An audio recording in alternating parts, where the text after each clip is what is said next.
Good morning, student. We are continuing our previous chapter, and actually, we are starting with our first chapter. You know that the name of first chapter is Introductions of Economics and Economy. मतलब जो हमारा ए part था micro economics का, उसके कुछ concept थे वो pending थे, तो हम पहले उन कॉन्सेप्ट को क्लियर कर लेते हैं. एटलीस्ट दो पॉइंट्स जो हैं वही बचे थे. ठीक है, तो first start with the components of micro economics. Student, ये पॉइंट हमने पहले नहीं करे थे, और ये कंपोनेंट्स ऑफ मैक्रो इकोनॉमिक्स इसलिए क्योंकि हमने को थोड़ा पहले मैक्रो इकोनॉमिक्स का नॉलेज लेना था. जैसे हमने चैप्टर पढ़ रखा है इनकम एंड एम्प्लॉयमेंट वाला, तो हमको ये पढ़ना था. प्लस हमने इन्फ्लेशन के बारे में कंडीशंस पढ़ रखी है, प्लस हमने बजट के बारे में पढ़ रखा है, इसलिए आपको ये कॉन्सेप्ट जो है वो छोड़े गए थे क्योंकि उस प्रीवियस चैप्टर्स के अंदर उनका बेस हो जाएगा. ठीक है, तो ये फर्स्ट चैप्टर के कुछ जो पॉइंट्स है वो मैं आपको एक्सप्लेन करती हूँ. तो first we are going to discuss about the components of micro economics. ठीक है, तो हमने पढ़ा था माइक्रो इकोनॉमिक्स क्या होता है. तो the economics which deals with individual data, मतलब एक ऐसा इकोनॉमिक्स जो इंडिविजुअल डेटा को डील करता हो, is known as micro economics. ठीक है, या वी कैन सी कि it's microscopic study of a data. किसी भी डेटा को छोटे लेवल पे स्टडी करना, एकदम डीप में स्टडी करना, it would be known as micro economics. ठीक है, तो देर आर थ्री थ्योरीज. मतलब बेसिकली कंपोनेंट में क्या आती है, तो थ्योरीज आती है. Means the theories on which the micro economic would work. ठीक है, तो first is theory of demand. जैसा कि आप जानते हैं कि हमारा सेकेंड चैप्टर हम स्टार्ट करेंगे डिमांड के बारे में, कंज्यूमर्स के बारे में कि कंज्यूमर्स क्या होते हैं, डिमांड क्या होती है. ठीक है, कंज्यूमर का बिहेवियर, लॉ ऑफ डीएमयू. ठीक है, डिमिनिशिंग मार्जिनल यूटिलिटी, जैसे आपने यूटिलिटी का कॉन्सेप्ट पढ़ा था. ठीक है, इसीलिए मैंने ये चैप्टर आपको बाद में कराया क्योंकि कुछ बेस आपको पता होना चाहिए, इसलिए ये कुछ पॉइंट्स छोड़े थे. तो first is that theory of demand. Theory of demand को अपन क्या बोलते हैं, consumer behaviour. As you are well aware of it that it had been discussed in chapter number 2 of our book. ठीक है, हमारी बुक का चैप्टर नंबर 2 जो है यूटिलिटी से रिलेटेड, उसमें कंज्यूमर बिहेवियर को ही हम स्टडी कर रहे हैं. Next is the theory of supply. As there is the demand, way there should be the supply. मतलब अगर डिमांड होगी तो सप्लाई भी होना चाहिए. ठीक है, तो this theory is also known as producers behaviour. मतलब डिमांड कौन क्रिएट करता है, तो कंज्यूमर क्रिएट करते हैं. So theory of demand would be the behaviour of consumer. And supply कौन क्रिएट करता है, तो producers would be the supplier. तो जो थ्योरी ऑफ सप्लाई है, it tells you about the producers behaviour कि प्रोड्यूसर कब आपको हाई प्राइस पे देंगे, किस टाइम पे प्राइस कैसा होगा. And on the basis of interaction of both of them, means demand and supply, we are going to discuss the price theory. Demand और सप्लाई के बाद ही हम कौन सी थ्योरी पढ़ते हैं, प्राइस थ्योरी. आपको पता होगा हमने मार्केट डिटर्मिनेशन, प्राइस डिटर्मिनेशन पढ़ा था, अलग अलग मार्केट्स के अंदर परफेक्ट कंपटीशन पढ़ा था, इम्परफेक्ट कंपटीशन पढ़ा था. हमने जो स्टार्टिंग के अंदर जो चैप्टर्स पढ़े थे माइक्रो इकोनॉमिक्स में, उसमें अपन ने यही कॉन्सेप्ट पढ़ा था. ठीक है, तो प्राइस थ्योरी के बारे में हमें पढ़ना था. That is it interaction of supply and demand. मतलब डिमांड का जो कब होता है और सप्लाई का कब होता है, उसके इंटरेक्शन से क्या बनता है, प्राइस डिटरमाइंड होती है. ठीक है, तो these three are the components of micro economics. और we can see that these theories are under the micro economics. अब देखते हैं मैक्रो इकोनॉमिक्स के कंपोनेंट्स. तो the components of macro economics are as follows. that one is the theory of equilibrium in economy. ठीक है, theory of equilibrium means there should be equality in supply and demand. ठीक है student, आपको पता है हमने AD और S के कर्व्स पढ़े थे. ठीक है, उनका कैसा शेप होता है. तो AD means aggregate demand and S means aggregate supply. So there should be the equality between S and AD. Aggregate supply और एग्रीगेट डिमांड के बीच में इक्वालिटी होनी चाहिए, so that economy would smoothly conduct its activities, है ना. तो income and employment वाली जो थ्योरी होती है, जिसमें हमने पढ़ा था कीनेस की थ्योरी था, सेज लॉ ऑफ मार्केट था. ठीक है, कि supply creates it's on demand. ठीक है, वही थ्योरीज को हम क्या बोलते हैं, theory of equilibrium in economy. ठीक है, next is the theory of disequilibrium. मतलब सोचो आप, इकोनॉमी में या तो इक्विलिब्रियम होगा या तो डिसइक्विलिब्रियम होगा, यस और नो. तो इक्विलिब्रियम की कंडीशन में एग्रीगेट सप्लाई और एग्रीगेट डिमांड इक्वल है. So if we can say, sorry, yes, we can say that in case of disequilibrium there is no equality between aggregate demand and aggregate supply. मतलब aggregate demand और aggregate supply equal नहीं होंगे. equal नहीं होंगे means there may be two conditions. मतलब कि supply या तो ज़्यादा होगा या तो supply कम होगा. तो there may be the first condition of when aggregate supply is more and aggregate demand is less. मतलब इकोनॉमी में सप्लाई ज़्यादा हो रहा है, डिमांड कम हो रही है. ठीक है, नेक्स्ट होता है एक जिसके अंदर एग्रीगेट डिमांड ज़्यादा हो जाती है और एग्रीगेट सप्लाई क्या हो जाता है, कम हो जाता है. तो एग्रीगेट डिमांड ज़्यादा हो गई, एग्रीगेट सप्लाई कम हो गया, तो इट क्रिएट्स इन्फ्लेशनरी गैप, ठीक है। और एग्रीगेट सप्लाई ज़्यादा होता है और एग्रीगेट डिमांड कम होती है तो डिफ्लेशनरी गैप आता है, ठीक है। इसके बारे में हमें थोड़ा सा और अभी डिटेल में भी पढ़ना है, but you can keep your in mind कि ये तो बेसिक है अभी चैप्टर का, ठीक है। तो आप ध्यान रख सकते हो कि या तो सप्लाई और डिमांड इक्वल होंगे या फिर एग्रीगेट में या तो इक्विलिब्रियम नहीं होगा, ठीक है। तो इक्विलिब्रियम नहीं होगा तो हमें इक्विलिब्रियम पे लेके आना पड़ेगा, यही हम पढ़ेंगे मैक्रो इकोनॉमिक्स में। Next is the theory of corrected disequilibrium, मतलब अब ये डिसइक्विलिब्रियम तो आ गया, मतलब डिमांड या तो ज़्यादा है या तो सप्लाई ज़्यादा है, तो हमें इसको क्या करना पड़ेगा, इक्वल लेके आना पड़ेगा। Means we want smooth running of our economy, ठीक है। तो उसके लिए हम क्या करते हैं, मॉनिटरी पॉलिसीज लेके आते हैं, मतलब हम बैंक रेट को चेंज करते हैं, ठीक है, जैसा हम मनी एंड बैंकिंग वाले चैप्टर्स के अंदर हमने पढ़ा है, ठीक है। रेपो रेट चेंज होती है, CRR इंक्रीज और डिक्रीज होता है, means what ever be the condition में भी, ठीक है, ये हमने पढ़ रखा है। नेक्स्ट हम पढ़ते हैं फिस्कल पॉलिसीज़ के बारे में, मतलब गवर्नमेंट फिस्कल पॉलिसीज़ डिसाइड करती है, मींस बजटरी पॉलिसीज़ बनाते हैं जिसके अंदर वो टैक्स रेट डिटरमाइन करती है कि they have to pay that particular percentage of tax on their income, ठीक है। So there may be some fiscal policies also, या फिर हम बोल सकते हैं कि एक सोर्स होता है एक्सचेंज रेट, मीन्स जिससे हम क्या कर सकते हैं, फॉरेन करेंसी का एक्सचेंज जो होता है, this particular rate would also be change या फिर मैनेज्ड, मतलब या तो आप एक्सचेंज रेट को हाई करोगे या तो आपका जो मार्केट में रेट है डॉलर की रिस्पेक्ट में उसको बीच में आप क्या करोगे, बैलेंस लेके आओगे, ठीक है। तो दीज आर सम थ्योरीज, ठीक है, which we use to solve the disequilibrium condition in our economy. तो यही थ्योरीज हम पढ़ते हैं डिसइक्विलिब्रियम को सॉल्व करने के लिए। तो आपको पता पड़ गया होगा the component of micro economics and components of macro economics. अब अपन पढ़ लेते हैं फटाफट से सब्जेक्ट मैटर ऑफ इकोनॉमिक्स। तो वैसे तो हम 11th क्लास में पढ़ ही चुके हैं, बट एक छोटा सा मैं आपको डिस्ट्रीब्यूशन बता देती हूँ कि सब्जेक्ट मैटर कितने पार्ट्स में डिस्ट्रीब्यूटेड है, प्लस क्या क्या पॉइंट्स होते हैं, ओके। तो सब्जेक्ट मैटर या scope of economics would be like that कि हम स्कोप क्या होता है, सबसे पहले आप ये बताओ। स्कोप मीन्स द एरिया और अ फील्ड, ठीक है, where you would be applicable, ठीक है, या फिर आप एलिजिबल होगी, उसको अपन क्या बोलते हैं, स्कोप बोलते हैं, ठीक है। तो इकोनॉमिक्स का भी कुछ स्कोप होता है, means there may be some scope of economics, means the area where economics would be required, या फिर क्या क्या कॉम्पोनेंट्स है इकोनॉमिक्स से, क्या क्या पार्ट्स इंक्लूडेड होते हैं, ठीक है। तो there may be two condition, mean there may be two aspect. एक बात याद रखना, इकोनॉमिक्स में कभी भी एक ही रूल एप्लीकेबल नहीं होता, इट्स नॉट मैथ्स, ठीक है। ये होता है कि there may be some deviations in their view thinkings, ठीक है, उनकी थिंकिंग्स अलग अलग होती है तो उसमें कुछ चेंजेस हो सकते हैं।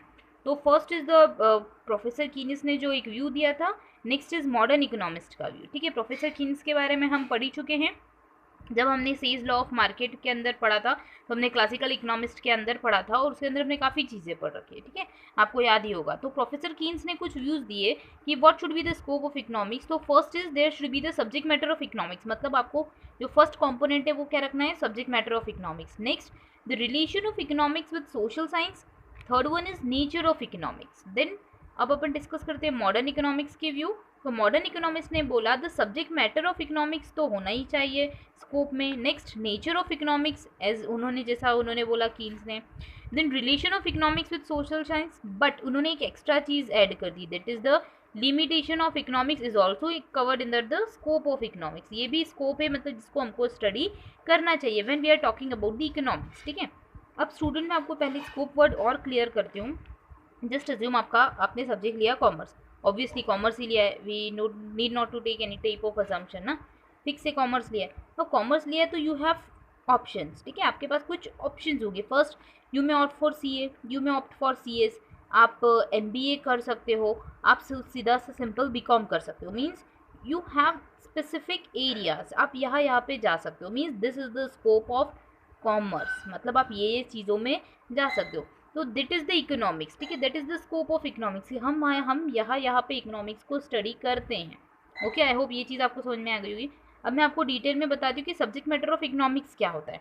तो subject matter of economics means what are the subjects, ठीक है, to be covered under economics. तो वन इज क्लासिकल इकोनॉमिस्ट का व्यू, नेक्स्ट में वेलफेयर व्यू आता है, देन ह्यूमन बिहेवियर व्यू आता है। So if we are talking about the classical view, then we are talking about the view given by the Adam Smith and followers, ठीक है। Adam Smith और उनके followers ने जो व्यू दिया है, it is depend on the wealth orientation, ठीक है। आपको याद होगा Adam Smith is father of economics, ठीक है। उन्होंने जो व्यू दिया था वो क्या दिया था, और उन्होंने अपनी बुक जो लिखी थी an inquiry into the nature and causes of wealth of nation, ठीक है, आपको याद ही होगा। ये चीज़ हम 11th में भी पढ़ चुके हैं बेटा। तो वेल्थ से ओरिएंटेड जो उन्होंने बताया था इकोनॉमिक्स को रिलेट करा था, it would be covered under the subject matter of economics. Next is welfare view. Welfare view में हमने पढ़ा था मार्शल का व्यू। मार्शल का व्यू मीन्स अल्फ्रेड मार्शल ने जो व्यू दिया था, and Alfred Marshall had given the view on welfare orientation, मतलब जो भी वेलफेयर से रिलेटेड था वही व्यूज उन्होंने प्रोवाइड करे थे। Next is human behaviour view. तो human behaviour view means you have to analyse the human behaviour, ठीक है। इसके अंदर अपन ने पढ़ा था the view given by the Robbins means the scarcity की डेफिनेशन, ठीक है। तो हमने 3 तरीके की डेफिनेशन पहले ही पढ़ रखी थी। तो these 3 types of definition या these 3 views of economist would be covered under the subject matter of economics, ठीक है। तो फर्स्ट पॉइंट तो आपको क्लियर हो जाता है, सब्जेक्ट मैटर ऑफ इकोनॉमिक्स दोनों में सेम है। Next, relation of economics with social science, मतलब कि हम इकोनॉमिक्स को सोशल साइंस से क्यों रिलेट करते हैं, ठीक है। तो the reason behind relating economics with social science is that कि सोशल साइंस क्या होता है पहले आप ये सोचो, ठीक है। जब भी किसी चीज़ को आपको नहीं समझ में आए ना तो आप उसको डिस्ट्रीब्यूट कर दो। तो social science means it is sum of 2 words, social and science. Social means related to society, ये कैसे रिलेटेड होगा, सोसाइटी से। In science have some pre determined rules and regulation. Science एक सिस्टमेटिक बॉडी ऑफ नॉलेज है जिसके fix rules and regulation होते हैं। So we can say that economics is also social science, या फिर वी कैन को relate economics with social sciences because it deals with society, मतलब हम सोसाइटी में ही एक्शन होगा, चाहे आप वेल्थ की बात करो, चाहे वेलफेयर की बात करो, चाहे ह्यूमन एक्टिविटी की बात करो, स्केयर रिसोर्सेज की बात करो, all these thing would be covered under society, या फिर it is to be done by societies. ये सोसाइटी ही एक्टिविटीज़ को कंडक्ट करने वाली है। और सोसाइटी जो भी डिसीजन मेकिंग करती है तो उसके पीछे कुछ बेस होता है, means there would be some pre determined rules. जैसे आप सोचो, हम मोबाइल फ़ोन्स का एग्जाम्पल लेते हैं, ठीक है।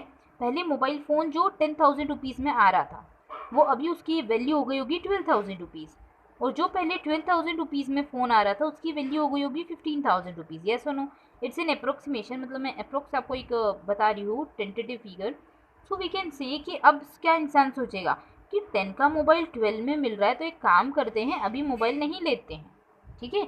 जब ये मोबाइल की प्राइजेस थोड़ी सी डिक्रीज हो जाएगी तब लेंगे। येस और नो, हर ह्यूमन बीइंग जो रेशनल थिंकिंग रखता होगा नॉर्मल कोर्स ऑफ एक्शन में वो यही सोचेगा कि अभी मोबाइल परचेज नहीं करते। सो हर इकोनॉमी हर कंडीशन में यही एप्लीकेबल होने वाला है ना। तो यही अपन बात कर सकते हैं दैट इकोनॉमिक्स इज को related with social science, means science का यहाँ पे रूल क्या लगा कि when prices of increase then demand automatically decreases, ठीक है। प्राइस बढ़ते तो डिमांड क्या हो जाती है, डिक्रीज। तो it is pre determined rule, ठीक है। तो हम इसलिए इसको क्या बोलते हैं, साइंस बोलते हैं। और सोशल साइंस इसलिए बोलते हैं because it is based on societies actions, ठीक है। ये आपको समझ में आ गया होगा।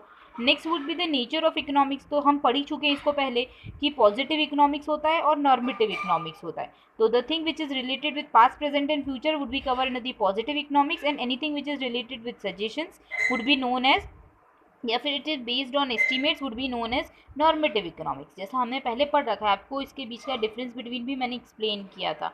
अगर किसी को कोई डाउट हो तो आप फर्स्ट चैप्टर के जो वीडियोज़ है ना उनको एक बार गो थ्रू कर लेना, ठीक है। वैसे तो आप 11th में ये चीज़ पढ़ चुके हो। नेक्स्ट वुड बी द जो स्कोप होता है वो होता है लिमिटेशंस ऑफ इकोनॉमिक्स, मतलब जिसमें हम ये देखते हैं कि इकोनॉमिक्स की क्या क्या लिमिटेशन है उसको भी कवर करते हैं, मतलब इकोनॉमिक्स से बहुत सारे ड्रॉबैक्स भी होते हैं। ओके, तो अब अपन लास्ट टॉपिक जो है उसको पढ़ लेते हैं फटाफट से। तो स्टूडेंट लास्ट टॉपिक जो है वो है माइक्रो मैक्रो पैराडॉक्स। अब सिंपल तरीकों में समझाती हूँ। जैसे हमने एक, आपको पता है पहले पढ़ा था, एक मैंने एक सर्कल बनाया था और उसमें बहुत सारे डॉट डॉट्स बनाए थे और आपको एक एग्जाम्पल भी दिया था, ठीक है। हमने पढ़ा था micro economics and we studied about the macro economics, ठीक है। तो हमने बोला था कि that micro economics and macro economics both are interdependent to each other, means they can not work in isolation. ये अकेले अकेले काम नहीं कर सकते। माइक्रो का काम मैक्रो के बिना नहीं हो सकता, मैक्रो का काम माइक्रो के बिना नहीं हो सकता। और आपको याद होगा मैंने कोविड का एक एग्जाम्पल भी दिया था कि पूरी इकोनॉमी को आपको अच्छा रखना है या फिर आपको पूरी इकोनॉमी के अंदर कोई कंट्रोलिंग पॉलिसी लगानी है तो very first you have to reach at small level, ठीक है, जिसमें हमने देखा था आइसोलेशन वाली चीज़, ठीक है। तो वही चीज़ को आपको ध्यान रखना है दैट जब भी हम इकोनॉमिक्स की बात करते हैं तो micro economics without macro possible नहीं है। मतलब आप कोई डिसीजन छोटे लेवल पे लगाओगे तो उसका बड़ा इफेक्ट पड़ेगा, प्लस बड़े लेवल पे कोई चीज़ इंप्लीमेंट करने के लिए very first you have to do work at small areas, है ना, यही चीज़ है। आपको पूरे घर को अगर कंट्रोल करना है या पूरे घर की सफाई करनी है, तो very first you have to distribute your work. ठीक है, आप पहले रूम डिसाइड करोगे कि अच्छा मुझे इतने रूम को क्लीन करना है, फिर आप क्या होगा, आपका ऑटोमेटिकली बड़ा के पूरा घर कवर हो जाए। वरना लेके बैठोगे अरे पूरा घर साफ करना है, ये भी रूम थोड़ा कर लो, ये भी थोड़ा कर लो, ये भी थोड़ा कर लो, ये भी थोड़ा कर लो, तो हो पाएगा क्या? No. Means first you have to do your work in small areas. आपको अपने एरिया, स्मॉल एरिया में अपने वर्क को डिस्ट्रीब्यूट करना पड़ेगा, फिर आप अपना लार्ज लेवल का वर्क कर पाओगे। Simply micro and macro both are interdependent to each other. तो अब अपन डिस्कस करते हैं micro macro paradox. Means as we know कि micro economics and macro economics both are interdependent to each other. ठीक है, हमने ये तो पढ़ लिया, बट अब अपन देखते हैं माइक्रो मैक्रो पैराडॉक्स क्या है। So the act which is beneficial for an individual may be harmful for economy. अब ये क्या बोल दिया मैंने, मतलब मैंने ये बोल दिया कि एक इंडिविजुअल अगर कोई डिसीजन मेकिंग करता है, या फिर individual is just going to take an activity या going to conduct an action, then it may be beneficial for that particular individual but may create adverse effect to economy। मतलब हमारी economy को उससे नुकसान हो रहा है। तो आप सोचो, एक इंडिविजुअल ने एक्शन लिया, दूसरे ने भी एक्शन लिया, तीसरे ने भी एक्शन लिया, तो ऑटोमेटिकली ये तो मैक्रो का डिसीजन मेकिंग हो जाएगा, तो इससे तो इकोनॉमी को बहुत नुकसान होगा। येस और no? So this is known as micro macro paradoxes. ठीक है, मतलब कभी कभी कुछ ऐसी एक्टिविटीज़ होती हैं which are beneficial for individual nature. ठीक है, ये कुछ एक्सेप्शंस केसेस में होता है, but it create disadvantage to economy. ठीक है, सो फर्स्ट एग्जाम्पल जो है दैट हम सेविंग का एग्जाम्पल लेते हैं। जस्ट एज्यूम एक पर्सन है राम। ठीक है, राम ने स्टार्ट किया कि मैं हर मंथ 1000 रुपीज़ सेव करूँगा। येस और नो? मतलब आप चलो एग्जाम्पल प्रॉपर तरीके से देते हैं। राम जो है उसकी सैलरी थी, जस्ट अज्यूम 10,000 रुपीज़। कितने थी? 10,000। और फर्स्ट कंडीशन में जो है राम क्या करता था, 8,000 रुपीज़ को स्पेंड कर देता था, उसकी सेविंग बचती थी 2,000 रुपीज़, और वो 2,000 रुपीज़ अपने पास हर मंथ में सेव करता था। फिर हो गई कंडीशन चेंज। ठीक है, मैं एक एग्जाम्पल ले रही हूँ कोविड का, आप नॉर्मल कोर्स ऑफ एक्शन में भी ये चीज़ समझ सकते हैं कि अगर कोविड नहीं होता तब भी क्या होता। अब राम की सैलरी अभी भी 10,000 ही है, पर राम ने सोचा कि अभी जैसी कंडीशन आई, भविष्य में कभी ऐसी कंडीशन ना आए, तो उसने स्टार्ट कर दिया कि चलो मैं तो कैसे भी करके मैनेज करके 7,000 रुपीज़ तक ही स्पेंड करूँगा, उससे ज़्यादा नहीं करूँगा। मतलब आप सोचो अब उसकी सेविंग कितनी हो जाएगी? 3,000। मतलब उसकी अल्टीमेटली सेविंग क्या हो गई? इंक्रीज। तो जल्दी से बताओ, राम को बेनिफिट हुआ या नहीं हुआ? ऑब्वियस सी बात है कि राम को क्या हुआ? बेनिफिट हुआ। बट वी कैन से कि इससे राम को तो बेनिफिट हुआ। मतलब पहले राम क्या करता था? 8,000 स्पेंड करता था, अब 7,000 करे, मतलब कहीं ना कहीं उसका एक्सपेंडिचर क्या हुआ? रिड्यूस। मतलब उसकी किसी ना किसी चीज़ के लिए डिमांड क्या हो गई? रिड्यूस। अब डिमांड रिड्यूस होगा तो इसका इफेक्ट क्या होगा? डिमांड नहीं क्रिएट कर रहा वो, मतलब प्रोडक्शन को भी रिड्यूस करना पड़ेगा। प्रोडक्शन को जब अपन रिड्यूस करेंगे तो अपन क्या, कंजम्पशन भी क्या करने वाले हैं? रिड्यूस होने वाला है। तो सीधे सीधे इकोनॉमी का ये जो साइकिल है, प्रोडक्शन, डिस्ट्रीब्यूशन, कंजम्पशन और एक्सचेंज, ये भी ऑटोमेटिकली क्या हो जाएगा? इसको इफेक्ट पड़ेगा। मतलब राम जैसे काफ़ी लोग होंगे तो इससे इकोनॉमी को क्या होगा? एडवर्स इफेक्ट हो जाएगा। That is known as the micro macro paradox. मतलब वी कैन से कि they both are interdependent to each other, but sometime individual decision making में एडवर्स इफेक्ट टू इकोनॉमी। ठीक है, आई होप ये चीज़ आपको समझ में आ गई होगी।